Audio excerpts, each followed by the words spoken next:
Guys, पिछली video में मैंने आप सभी को यह तो बता दिया था कि इंडियन पॉलिटी को कवर करने के लिए हमें एम लक्ष्मीकांत पढ़ना है, बट ये नहीं बताया था कि एम लक्ष्मीकांत को हमें कैसे कवर करना है। तो आज की इस वीडियो में हम ये जानने वाले हैं कि लक्ष्मीकांत को हम 10 दिनों के अंदर कैसे कवर कर सकते हैं। उससे पहले मैं आपको एक चार्ट दिखाना चाहूंगा जहां पर यह बताया गया है कि हर साल लक्ष्मीकांत से कितने क्वेश्चन आ रहे हैं from the Indian polity side. तो ये रहा वो चार्ट। इस चार्ट में आप देख सकते हैं 4 साल का एनालिसिस किया गया है।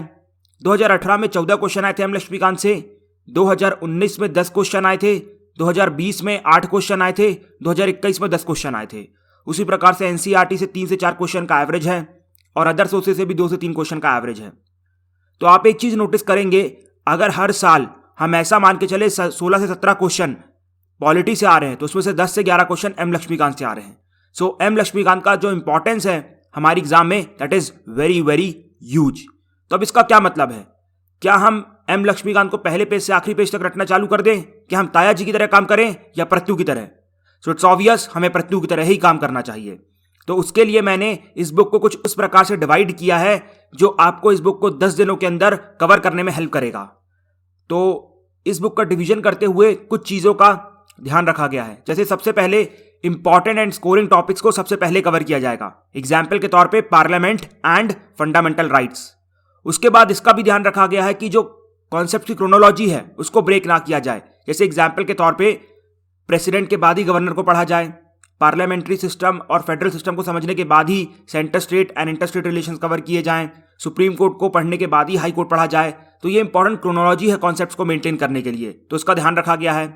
इसके बाद तीसरा पॉइंट ये ध्यान रखा गया है कि जो भी सेक्शंस हैं उसको पूरा कंप्लीट किया जाए, इसके बाद दूसरे सेक्शन में मूव किया जाए। जैसे एग्जाम्पल के तौर पे पहले हम लेजिस्लेचर कंप्लीट करेंगे, इसके बाद पूरा एग्जीक्यूटिव, उसके बाद ही जुडिशरी में आएंगे। अब ऐसा नहीं एक चैप्टर जुडिशरी का ले रहे हैं, एक चैप्टर एग्जीक्यूटिव का ले रहे हैं, तो यहाँ पर क्रोनोलॉजी मेंटेन करने में बड़ी डिफिकल्टी होगी। उसके बाद जो भी कॉम्प्लीमेंट्री टॉपिक्स हैं उनको एक साथ ही पढ़ाया जाएगा। जैसे एग्जाम्पल के तौर पे prime minister plus chief minister, supreme court plus high court, ये सब एक दूसरे कॉम्प्लीमेंट्री टॉपिक हैं, तो इनको एक साथ ही पढ़ाया जाएगा, जिससे यहां पर आपके कम से कम एफर्ट लगेंगे और मैक्सिमम रिवीजन होगा और आपका मैक्सिमम फायदा होगा। ठीक है। इसके बाद यहां पर जो भी टॉपिक्स है उनको ग्रीन हाईलाइटर से हाईलाइट किया गया है, ये दिखाने के लिए कि वो जो टॉपिक्स है कितने इंपॉर्टेंट है। अब मान लीजिए आपने एक बार तो बुक कंप्लीट कर ली क्रोनोलॉजी मैनर में, बट इसके बाद अगर मान लीजिए आपको 2 दिनों के अंदर पॉलिटी का टेस्ट देना है तो इस चीज का ध्यान रखा गया है कि सिर्फ वही टॉपिक आप पहले पढ़ें जो इंपॉर्टेंट है, तो उनको ग्रीन में हाईलाइट कर दिया गया है। उसके बाद बचे कुछ टॉपिक आप पढ़ सकते हैं। ठीक है। तो अब आ जाते हैं फाइनली हम इस बुक के डिवीजन में कि किस प्रकार से आपको इस बुक को पढ़ना है। तो सबसे पहले तो मार्क्स स्कोरिंग टॉपिक को रखा गया है parliament, fundamental rights and parliamentary committees. देखिए वैसे पार्लियामेंट्री कमिटीज उतना इंपॉर्टेंट चैप्टर नहीं है, बस इसको यहां पर इसलिए रखा गया है कि आपका लेजिस्लेचर पार्ट पूरा कंप्लीट हो जाए। अब देखिए पार्लियामेंट का कॉम्प्लीमेंट्री क्या है, स्टेट लेजिस्लेचर, तो यहां पर आपको स्टेट लेजिस्लेचर भी पढ़ाया जाएगा, लेकिन स्टेट लेजिस्लेचर में से सिर्फ कुछ इंपॉर्टेंट चीजें पढ़नी है, बाकी चीजें रिपीटेड है। तो जो पढ़ना है वो भी मैंने यहां पर लिख दिया। जैसे एग्जाम्पल के तौर पर लेजिस्लेटिव काउंसिल पढ़ना है, इसके बाद लेजिस्लेटिव काउंसिल में ऑर्डिनरी बिल कैसे पास होता है वो पढ़ना है, उसके बाद लेजिस्लेटिव काउंसिल की क्या पोजीशन है with respect to state legislative assembly and Rajya Sabha and Lok Sabha. Okay, so this has been the first division of our book that is marks scoring topics. तो यहां पर आप समझ लीजिए, अगर मान लीजिए 10 क्वेश्चन लक्ष्मीकांत से आ रहे हैं तो उसमें से 3 से 4 क्वेश्चन इसी फर्स्ट टॉपिक से आने वाले हैं। तो आप सोचिए कितना अच्छा हैवी, मतलब 40% का वेटेज सिर्फ मार्क्स स्कोरिंग टॉपिक्स का है। ठीक है। उसके बाद हम आएंगे बेसिक बिल्डिंग ब्लॉक्स में।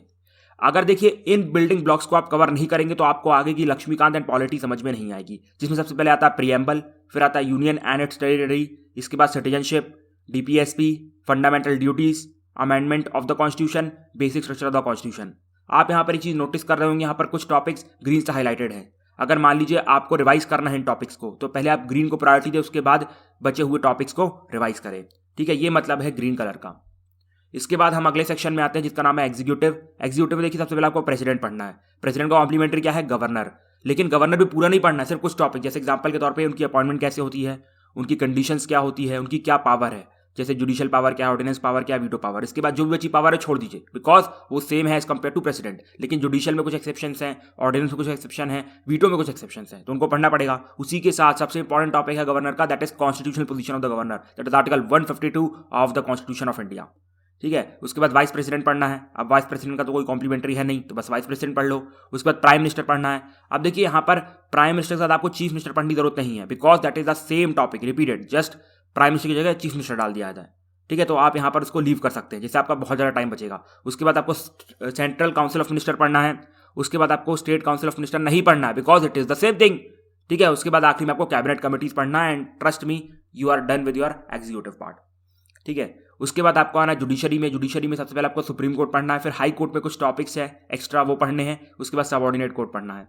इसके बाद सेंट्रल स्टेट रिलेशन में जाएंगे। देखिए सेंट्रल स्टेट रिलेशन को कवर करने के लिए सबसे पहले आपको parliamentary system and federal system पर पढ़ने की बहुत जरूरत है। Why? Just because these are the basics. और हर साल अगर आप देखेंगे पिछले 3 से 4 साल में एक क्वेश्चन इन टॉपिक से आ ही रहे हैं, इसलिए इनको भी कवर करना बहुत इंपॉर्टेंट है। उसके बाद ही आपको सेंटर स्टेट रिलेशन समझ में आएगा, उसके बाद इंटर स्टेट रिलेशन, और आखिरी में इमरजेंसी प्रोविजंस को कवर करना है। Emergency provision is very very important for our examinations.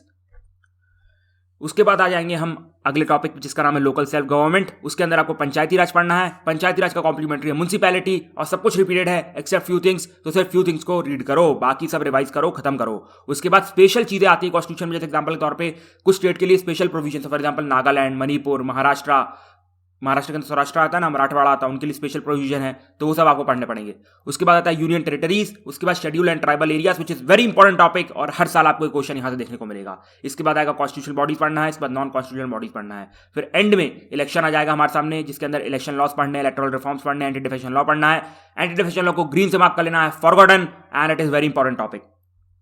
उसके बाद जो बचे हुए टॉपिक्स हैं उनको प्रायोरिटी वाइज लिस्ट कर दिया गया है। जैसे एग्जांपल के तौर पे आपको सबसे पहले पढ़ना पड़ेगा मेकिंग ऑफ द कॉन्स्टिट्यूशन। इसमें भी आप स्पेशल फोकस रखेंगे इंपॉर्टेंट चार्ट्स पे, जहां पर ये बताया गया कि नेहरू की गवर्नमेंट में कौन था, इंटरिम गवर्नमेंट में कौन था, कौन कौन सा मिनिस्टर था, और इसके बाद जो ड्राफ्टिंग कमेटी थी उसके अंदर कितनी कमेटीज थी, उसके चेयरमैन कौन थे। ये सब इंपॉर्टेंट चार्ट्स लक्ष्मीकांत में दिए गए हैं, जो मैंने आपको पिछली वीडियो में बताया था, तो आप वहां से उस चीज को देखें और वो सिर्फ इंपॉर्टेंट चार्ट्स को पढ़ें। उसके बाद हिस्टोरिकल बैकग्राउंड पढ़ना है, ये तो ऑलरेडी आपने स्पेक्ट्रम में कवर कर ही लिया है, तो आपको दोबारा पढ़ने की आवश्यकता ही नहीं है।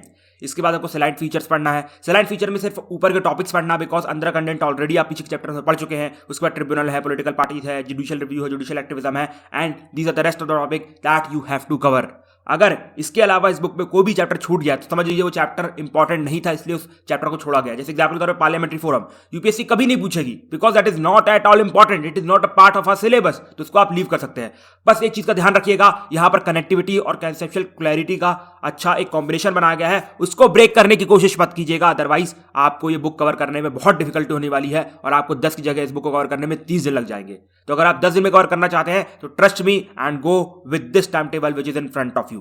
तो आप देखेंगे यहां पर आपको डे 1 में फंडामेंटल राइट्स कवर करना है, डे 2 में पार्लियामेंट, डे 3 में आपको पूरा लेजिस्लेचर कवर करना है, और थोड़ा सा आप देखिए हमने एग्जीक्यूटिव को भी चालू किया है, फिर डे 4 में पूरा एग्जीक्यूटिव कंप्लीट हो गया है, डे 5 में हमने पूरा जुडिशरी पढ़ा है, डे 6 में federal and parliamentary system plus inter state relation cover किया गया है, डे 7 में इमरजेंसी प्रोविजंस है, पंचायती राज है, म्युनिसिपैलिटी है, यूनियन टेरिटरीज है, special provision for some state है, डे 8 में शेड्यूल एंड ट्राइबल एरियाज है, एंटी डिफेक्शन लॉ है, and rest topics simple 1 readings का जो भी बचे हुए टॉपिक है उनकी सिर्फ एक रीडिंग लेनी है, बिकॉज यूपीएससी वहां से क्वेश्चन नहीं पूछेगा, ठीक है। बस आपको पता होना चाहिए कि कहीं पर ऑप्शन एलिमिनेट करने में हेल्प हो सकती है। उसके बाद कॉन्स्टिट्यूशनल बॉडीज पढ़ना है, इसके बाद नॉन कॉन्स्टिट्यूशनल बॉडीज, और आखिरी में आपका फाइनल डे टेस्ट होगा फुल लेंथ टेस्ट पॉलिटी में, जिसमें 100 क्वेश्चन होंगे, ठीक है। अब यहाँ पर कुछ इंपॉर्टेंट चीजें बताना चाहूंगा। सबसे पहली चीज तो कॉन्स्टिट्यूशनल बॉडीज को कवर करने के लिए एक इंपॉर्टेंट चार्ट दिया जाएगा, जिसकी वजह से आप पूरी कॉन्स्टिट्यूशनल बॉडी एक दिन में कवर करवाएंगे। Same will go with non constitutional bodies. इसके बाद यहाँ पर जो बचे हुए टॉपिक आपको दिखाई नहीं दे रहे हैं, जो लिखे होने चाहिए, जैसे एग्जांपल के तौर पे ये हिस्टोरिकल बैकग्राउंड एंड ऑल,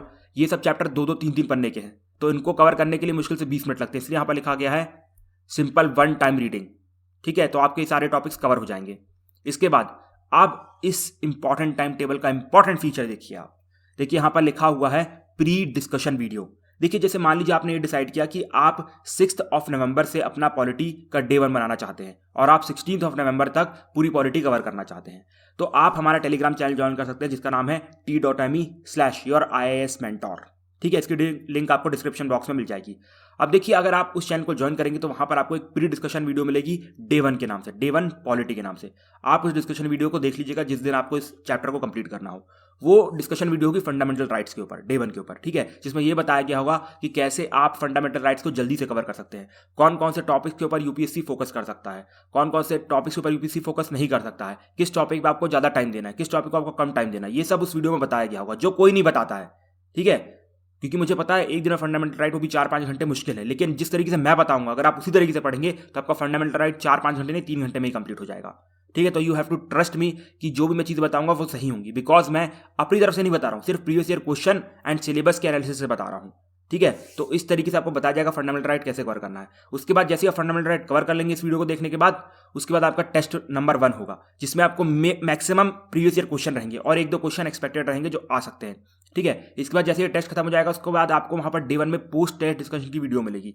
ठीक है, वहाँ पर जो भी डिफिकल्ट एंड ट्विस्टेड क्वेश्चन हैं उसको कवर किया गया होगा। इसके बाद आपके जो भी इंपॉर्टेंट डाउट्स हैं उनको कवर किया गया होगा, और आपको did you notice the section भी मिलेगा कि मतलब आपने क्या चैप्टर पढ़ते समय क्वेश्चन सॉल्व करते समय इस चीज़ को नोटिस किया था कि नहीं किया था, ये सब चीज़ें वहाँ पर रहेगी। इसके बाद कुछ स्पेशल चीज़ें भी रहेंगी, अगर आप उन वीडियो को देखेंगे तो आपको पता चलेगा। Same will go with day 2 कि सबसे पहले आपको वीडियो मिलेगी, फिर उसके बाद उसी चैप्टर को पढ़ना, फिर उसका टेस्ट होगा, उसके बाद वही डाउट सॉल्विंग वीडियो होगी। इस प्रकार से डे 3, 4, 5, 6, 7, 8, 9, 10 ऐसी 10 वीडियोस मिलेंगी।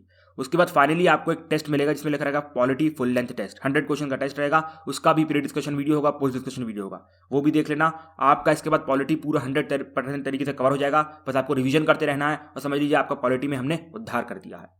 ठीक है, ये चीज़ होने वाली है।